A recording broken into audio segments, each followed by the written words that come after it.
Ouais, nouveau dossier encore. Pas de cette cour a été arrêté à cause d'une ancienne chanson qui dit la vérité sur la Côte d'Ivoire. Donc, je vous laisse regarder la vidéo par vous-même.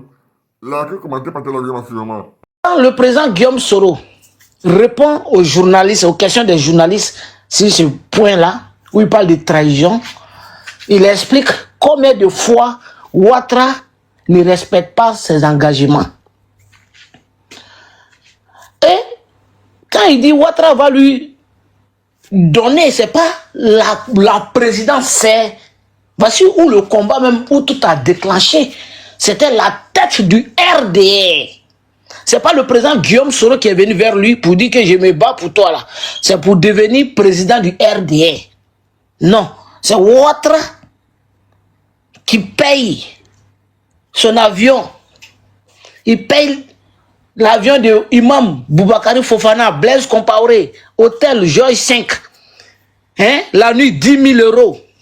Et puis il vient se mettre en genoux en bas d'un petit qui est Guillaume Kibafori Soro pour lui dire bats-toi pour que je devienne président. Après, je te donne la tête de mon parti qui est le RDR. Il faut que ça soit clair. C'est ce qu'il répond aux journalistes. Donc maintenant, le président Guillaume Soro, il a été clair dans sa réponse. Il n'a pas été seul à être berné par Ouattara. Il a cité le président Gbagbo, le président Bédié, etc. D'autres, comme Tanguy, ta question, les gens se disent, mais attends, c'est parce qu'il n'a pas fait. C'était en 2019, hein, mais 2006, il faut calculer l'année de 2006 jusqu'en 2019. Ouattara avait fait un premier mandat de 2010-2015. Il avait fait déjà un deuxième mandat. Est-ce que la réponse était pour prendre la tête du RDS, c'était en 2020? Non. Donc les gens, ils ont la mauvaise foi, on comprend. D'autres cherchent voilà, il faut saluer l'homme, il faut ménager l'homme. Voilà, donc nous, on ne rentre pas dans ça. Nous, on sait quelque chose. La vidéo, il a été clair, hein? La vidéo était mise, hein? Tout le monde a écouté. Donc, comme tu l'as dit, chacun va donner son expression si c'est écouté. Moi, j'ai donné pour moi. Comme l'ancien d'autres généraux est là, il va donner. Et Parigo, il y a le Hans qui est là. Chacun, on invite tout le monde, venez donner. Mais voilà pourquoi le président Guillaume Soro a dit ça. Et puis, c'est un truc, c'est quelque chose de réel. Les RDR qui sont en bas, qui disent que Guillaume Soro, je chute là, pour dire Guillaume Soro, votre drama, voilà ça, il s'est mis en genoux. Hein. Il a même juré sur le Coran et la Bible. Et puis, il n'a pas respecté. Je m'arrête là. Ok. Ouais, si vous souhaitez, moi, je dois parler. Alors, donc, vous avez très bien vu, parce que le diable se cache dans le détail. Certains vont bondir. Parce que j'ai dit à comment on appelle ça, à l'autre de continuer la vidéo. Parce que ils ont tellement interprété. Oui, est-ce que la Côte d'Ivoire, c'est un royaume? Vous croyez que nous, les Ivoiriens... Mais, comme notre sœur, elle a si bien dit, on peut pas, bien que tu sois le défunt constitutionnel de quelqu'un, ou bien que tu sois, je sais pas, le poulain de quelqu'un, mais c'est les Ivoiriens qui vont dans les urnes d'abord. Faut que les militants de M. Ouattara Draman se souviennent de ça. Que une chose est de désigner quelqu'un, mais une autre chose est que les Ivoiriens acceptent aussi. Parce que si le président Guillaume Soro est élu, c'est vrai, il soit le poulain à l'époque de Ouattara, mais c'est avec le consentement des Ivoiriens. Donc, ils oublient cette partie-là, un peu. Mais nous avons très bien vu, dans les parties-là, il y a toujours des dauphins. Bon, il y a très souvent des dauphins constitutionnels. Bon, des dauphins dans les parties, ou des poulains, j'allais dire, du moins dans les parties. Ça se fait partout, hein. Voilà. Après tel, déjà avant même la fin du mandat comment on appelle ça, du président d'un parti, et si la personne ne peut pas remplir, on voit déjà un dauphin, un poulain qui se démarque des autres, et puis le parti opte pour ce dernier. Ça se fait partout. Donc cette mauvaise interprétation, est-ce que la Côte d'Ivoire était une monarchie? Non. Parce que quand on monte la lune, à l'idiot, il regarde le doigt. Quand le président Guillaume Soro dit qu'il y avait eu des promesses. Mais bien sûr, comme dans dans toutes les organisations, dans les partis, dans les associations, il y a souvent des deals entre les membres pour dire, bon, monsieur président Parigo est bien placé après Ahmed pour prendre les rênes du parti ou bien du mouvement. Parce que ça se voit tout de suite. Dans les prises de parole, dans les engagements, dans les entreprises, on voit qu'il y a un qui se démarque des autres, leadershipment parlant. Alors c'est dans ce contexte-là que le président Guillaume Soro a été plébiscité par Ouattara, parce qu'il a vu que c'est un jeune qui est très dynamique, qui est très percutant, et vraiment qui a un leadership très révolu. C'est de ça qu'il s'agit.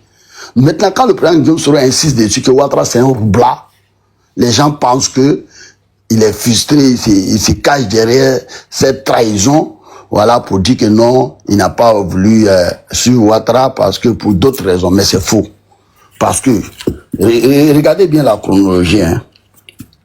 Ouattara dit, quand il faut te battre, après moi, ça serait toi, ça c'est un. Mais ça c'est après. Maintenant, d'abord, tu vas être nommé Premier ministre, tu vas devenir chef de parti, ça fait 2. C'est ça, non? Et troisième, là, ça c'est plus tard. Normalement, ça devrait se produire. Alors, quand il revient dessus à l'hôtel Bristol, c'est pour montrer l'ingratitude, comment on appelle ça, le roubladisme de M. Ouattara. Parce que bien plus que lui ont été nargués. Et comme il a dit, en politique, là, il y a des deals. Comme il a dit, le président Gbagbo a signé des deals avec Ouattara. Le président Bédié a signé des deals avec Ouattara. Donc, c'est pas lui qui est allé vers Ouattara. C'est Ouattara qui est venu vers lui. Mais pourquoi quelqu'un te fait des offres? Pourquoi te refuser? Si c'est alléchant. Mais il prend. Donc, quand il fait ça, quand il parle de ça, le président Guillaume Soro a été premier ministre de Ouattara. Qui coupe le micro ou bien c'est... Général. Bon, il doit avoir reçu un appel.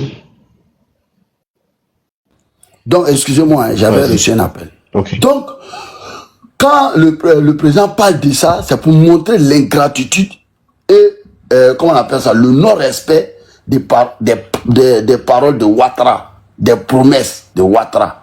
Donc, quand il a été Premier ministre, bien entendu, sur le chemin de la présidence, il y a eu des deals, parce que le PDC était rentré en ligne de mire, et que au deuxième tour, Ouattara avait promis la primature au PDCI.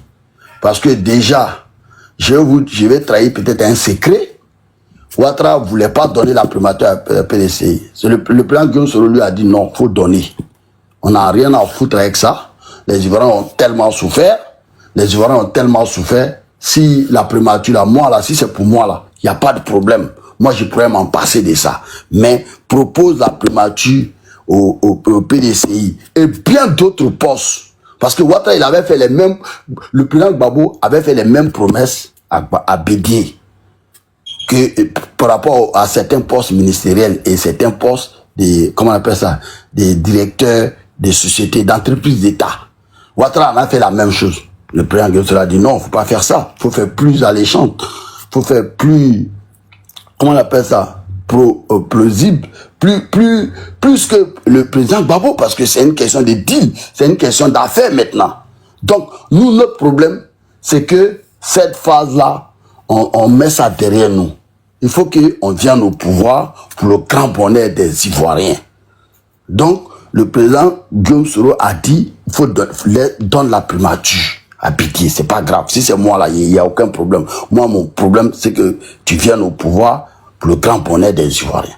Donc, ils sont allés jurer. Ouattara et Bédié là, ils sont allés jurer. Ils sont allés jurer sur la tombe d'Houphouët. Vous avez assisté à cela. Aux airs chaudes de la crise. Ils sont allés jurer. Au deuxième tour là, ils sont allés jurer sur la tombe d'Houphouët. Pour magnifier ça, en tout cas comment dire, pour estampiller cela, c'est encore là. C'est là que Ouattara a changé de nom, que Nana Kouala lui ont donné un nom baoulé là-bas. BD a réuni tous les baoulés, en tout cas tous les grands cantons, hein, des baoulés à Yamoussoukro. On lui a donné un nom baoulé là, j'oublie ce nom-là. Alors, Alaïssan. Général, c'est Alaïssan. Général, tu m'entends? Alors, qu'est-ce qui s'est passé au deuxième tour? Vous connaissez la suite. Maintenant que dans ces conditions-là, le président Guillaume Soro a été nommé comme premier ministre. Bien évidemment, le président, comment on appelle ça? Le président Soro Guillaume, c'est vrai qu'en politique, il y a des petits jeux là, il y a des tactiques et puis des stratégies. C'est vrai qu'en politique, il y a la roubladise, hein, qui est maître du jeu. Voilà, mais lui n'a pas voulu ça. Il a voulu respecter cette promesse-là parce que c'est un engagement vis-à-vis de lui aussi. Donc, il a cédé. Il a cédé. La primature, vous avez vu, aussi Jeannot est venu prendre après lui. Donc, il dit quoi? Quand il dit que si la première promesse n'a pas été respectée, évidemment que la deuxième va pas être échappée. Va pas, en tout cas, va pas prendre forme. Donc, il n'a pas été chef des partis. Du RDR. Je vous dis RDR. En ce moment, on ne parlait même pas de RADP unifié. Le RADP, groupement politique, existait encore. Vous savez très bien, quand on suit la chronologie des faits, c'est en 2019 que l'idée venait à Ouattara d'unifier le parti. C'est-à-dire le RADP, groupement politique, là où chacun va garder son micro-parti là. Il dit non. Il dit maintenant on forme un parti, nous tous. C'est là qu'il a dit non. Et si vous avez vu, il y a eu une... Général, tu m'entends? C'est moi qui ai fermé ton micro. Si tu peux abréger, s'il te plaît, les autres vont parler aussi.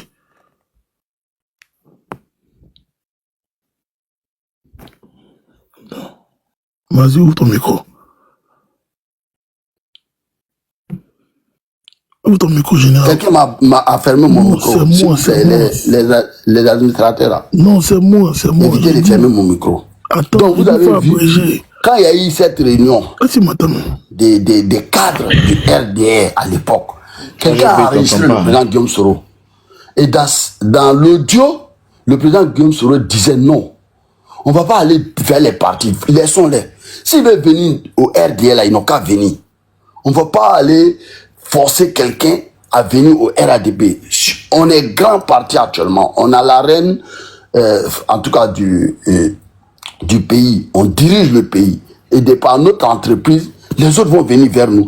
Il a dit cette maxime, c'est la rivière qui coule vers le fleuve coule vers la mer. Nous, on ne va pas aller vers eux pour forcer ces partis-là à venir militer pour nous ou bien à se fondre dans notre parti. Nous, on ne va pas faire ça. Donc, le Dieu l'a affûté. Ils ont divisé ça. Et c'est de là que, en tout cas, l'opposition a commencé à venir entre Ouattara et M. Guillaume Soro, en d'autres termes, mon président. Donc, le président Guillaume Soro, à l'époque des faits, il était à l'Assemblée nationale. Il n'était pas Premier ministre, encore moins le chef du parti du RDR. Il n'était pas ça. Donc, d'où vient cette idée pour dire que non, par les militants, parce qu'ils ne connaissent même pas l'histoire, et même ils ne savent pas. Parce que moi, avant de venir contredire ou de venir dire des sottises, s'il vous plaît, excusez-moi du mot, pour ne pas dire des bêtises, il faut connaître les méandres de la démission de quelqu'un. Et puis, il faut connaître l'histoire de ton parti. Mais il y a des gens au RADP là, ils ne connaissent même pas l'histoire du RDR. Ils viennent seulement parce que quelqu'un a dit non, parce que comme on ne t'a pas donné, non. Mais normalement, qui peut le plus, peut le moins. Si le président Guillaume Soro estimait que c'est par Ouattara seulement que lui pourra accéder au pouvoir, mais pourquoi démissionner? Il a accepté tout ce qui est compromission, tout ce qui est compromis, tout ce qui est même sacrifice pour rester au RADP, pour adhérer même au RADP, parce qu'il sait que c'est la seule voie issue pour que lui soit président. Mais pourquoi? Il sait, malgré que le RADP ait le pouvoir d'État, avec tout ce qui va avec, alors qu'il savait qu'en démissionnant, il se mettait à dos, il se mettait en adversité avec une machine. Mais il a accepté ça, et puis il a démissionné. Donc vous voyez, votre thèse là ne tient pas. Votre philosophie, votre logique ne tient pas.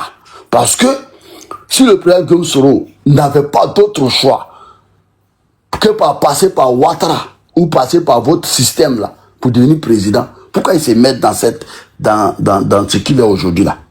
Et alors, après tout, il a démissionné. Quand il a démissionné, mais il n'est pas devenu président tout de suite. Il a subi des traques, mais il n'a pas cédé. Il a été chassé, selon eux-mêmes, en France ici, en Belgique, même à Dubaï, mais il n'a pas cédé. Aujourd'hui, il se trouve à l'AES.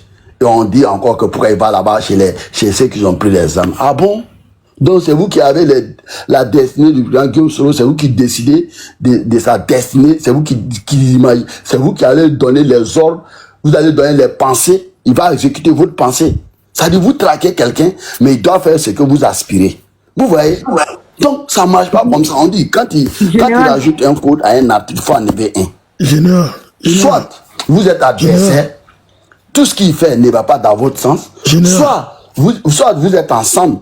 Donc, tout ce qui va dans votre sens, c'est ce qu'il fait. Mais le président Soro s'est démarqué de votre idéologie, de votre système, de votre compagnie, pardon. Voilà. Merci, donc, Général. Il s'est opposé à vous. Une minute pour chuter, s'il te plaît. Comprenez que c'est un opposant du RHDP unifié. S'il vous plaît, maintenez ça. Et puis, arrêtez votre nous entend pas, paternaliste là. Oui, c'est le père, ou c'est... Non, champion. Une fois on est en politique, il n'y a pas père, il n'y a pas droit de naissance. C'est l'opposition maintenant. C'est du tout au tac. On a compris, Général. Merci, Général. Merci beaucoup. Bon, on a presque fini l'exercice. Le panel va s'ouvrir pour que les gens puissent interagir entre eux, poser des questions. Mais il y a de nouvelles personnes. Il y a un centre. Oui, on va. Non, je dis l'exercice va s'arrêter bientôt. Où j'étais le seul à poser des questions là pour que maintenant il y ait des interactions. On a fait 4 heures, 5 heures quand même. Donc les autres pourront poser des questions sur ce qu'on a dit, sur ce qu'ils n'ont pas compris, sur les questions.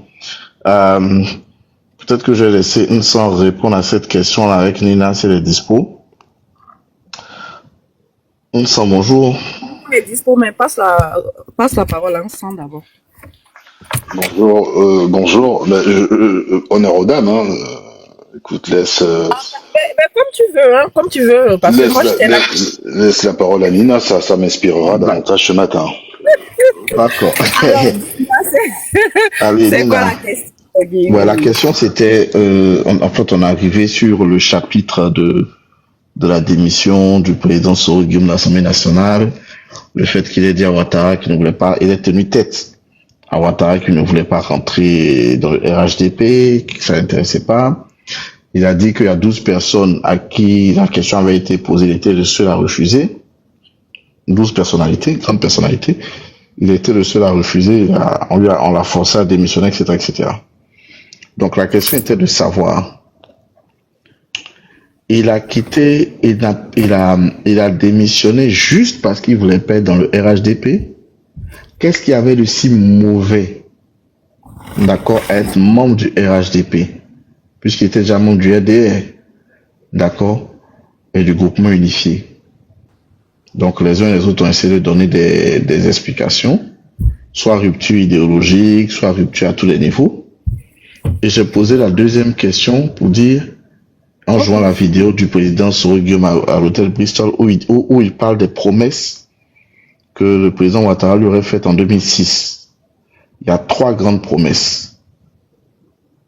La première promesse aurait été d'être le numéro 2 du RDR. Donc vice-président, premier vice-président, disons ça comme ça, donc numéro 2 du RDR, si je retranscris bien la vidéo. La deuxième, c'était de faire de lui premier ministre. Mais malheureusement, il n'a été premier ministre que 11 mois. Et la troisième promesse aurait été de lui succéder. Maintenant, succéder à quoi? On entend plus ou moins dans la vidéo, je dis, bon, il le dit pas, mais le commentaire que je peux faire, c'est succéder peut-être à la présidence du parti pour être candidat à l'une des présidentielles.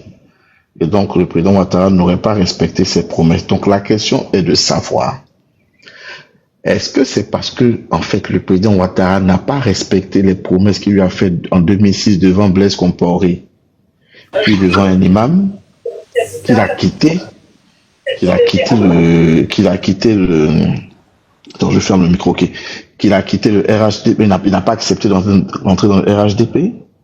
Si le président Ouattara avait tenu ses promesses, serait-il encore dans le RHDP? Aurait-il accepté d'être dans le RHDP? Finalement, est-ce une rupture idéologique ou une rupture juste parce que l'homme n'a pas tenu ses promesses? C'est ça un peu la question, quoi.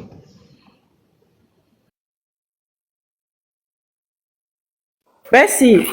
Je suis un peu occupée, mais je vais me faire l'effort de répondre à cette question. Je vais être brève. Bon, rebonjour à tous ceux qui sont arrivés, qui nous prennent en marche. Donc, j'espère que tu vas bien. Mon président, tous mes respects, j'espère que ça va. Général, bon, Ibrahim, on était ensemble, donc. Et puis, tant mieux. Bon, qu'est-ce que je voulais dire? Le président Soro est un homme de principe et de valeur. Voilà, ça là, il faut que, de toutes les manières, sur ce plan, il n'est même pas présenté sa personnalité. D'aucuns l'ont connu depuis la FECI, donc les gens savent, d'accord, qui il est. Et puis c'est un visionnaire, d'accord.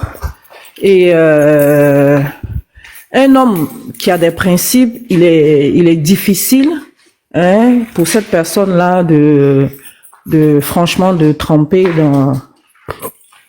dans la magouille, on va dire, ou d'aller en compte courant. De ses principes et de son idéologie.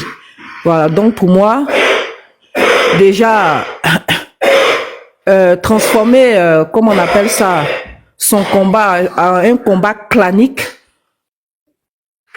tous ceux pour lesquels il s'est battu, déjà, déjà d'une part, il allait perdre déjà sa crédibilité. Ça, c'est une chose. Et puis en plus, il n'avait pas envie d'une politique qui piétinait nos institutions, parce qu'il est beaucoup attaché aux institutions de la Côte d'Ivoire. Faut le reconnaître. Voilà. Donc moi je pense que les gens pensent que c'est au soir de, je sais pas, c'était quand là déjà, je sais plus, en 2019, quand il a rendu sa démission, que l'homme a commencé son combat, mais les gens se trompent.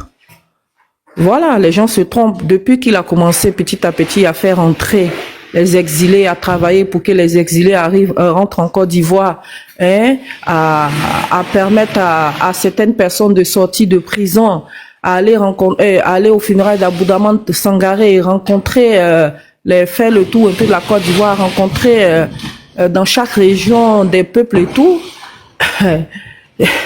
Malheureusement pour lui, sa descente aux enfers a commencé, parce que dans le plan de Ouattara, il fallait coûte que coûte confisquer le pouvoir et puis faire le rattrapage ethnique, alors que lui, ça ne l'intéresse pas.